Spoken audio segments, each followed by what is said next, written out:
Um, All right, welcome. And I am standing in the middle of a Mesic Hardwood forest, northern Minnesota.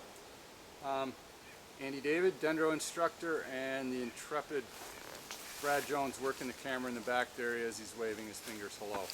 Um, this is a different type of site than we've been on so far. And this is a richer site. It holds more moisture and it's got a little bit better soil conditions. So let's talk about how that came to be. If you go back 10,000 years ago or so, and we're still in that huge glacial lake Aiken. And right now we're somewhere kind of on the floodplain or close to one of the floodplains from the rivers that fed that lake. And those glaciers are bringing all those fine silts and clays from Canada, thank you very much, to our northern Canadian neighbors. And it's depositing them in the river, and then as it comes out into the delta, it slows down, and then all those fine particles begin to sink and settle down on top of a sandy glacial outwash plain. So we have here somewhere between 1 and 3 feet of silts and clays on top of a sandy bottom, if you will. But that 1 to 3 feet is special because it holds enough moisture and it's rich enough in terms of cation exchange capacity to have a completely different community. So, shameless plug for the other plant ID class that I run at Cloquet. Some of the other plants that you'll see here that you won't find on the other sites because they're not rich enough. Some of the bellworts, in this case, Rosas streptus, which is twisted stalk, or how do you know it, Brad? Rosy bells. Rosy bells. All right, arching, large, flowered, Liliaceae, and then this gorgeous little red fruit that hangs from the main stem that looks like a cherry. Please don't eat it. All right, we'll let the wild things eat that.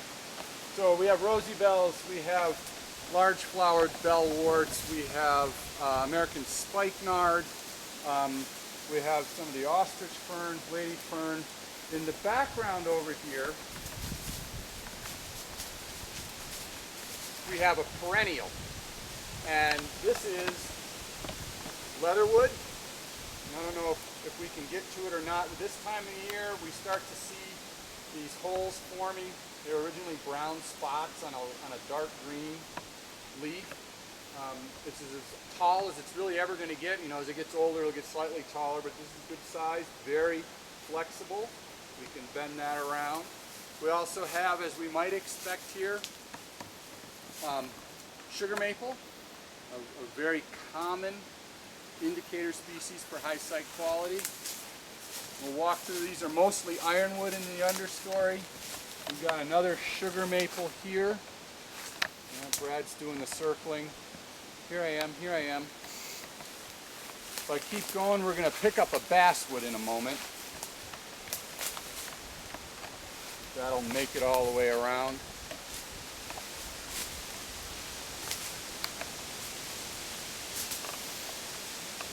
Basswood here, and some right over my shoulder. I'll kind of poke here so we can kind of look this way with the long vertical stripes.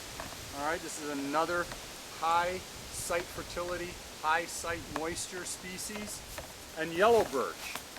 So we've got kind of the three pals that like to hang together: sugar maple, basswood, and yellow birch. Note that exfoliating bark and that characteristic bronze color. I don't know if you can see that in the sunlight. You're almost looking back in the direction of the sun. Keep in mind, full sunny day, and we've got some pretty low light levels here in the understory. But if we look close enough, we can still find examples of sugar maple. And so we've got sugar maple regenerating in the understory because it is a very tolerant species. And we could get, theoretically, the basswood to regenerate and the yellow birch to regenerate, but we need a much larger opening. They need much more light or access to light on a regular basis to be able to regenerate those. In a situation like this, we'll see sugar maple continue to develop in the understory. You can tell by the form, it's getting eaten, browsed in the wintertime by deer and other things, perhaps rabbits. Sometimes those sticks die, so you can see it's been browsed multiple times. Not sure how old this is. I don't know, 10, 15 years maybe? 10, yeah, I bet. Not a bad guess, so perhaps a lot older than you might think based on size. What else do we have here? Ironwood. Should pause that for a minute.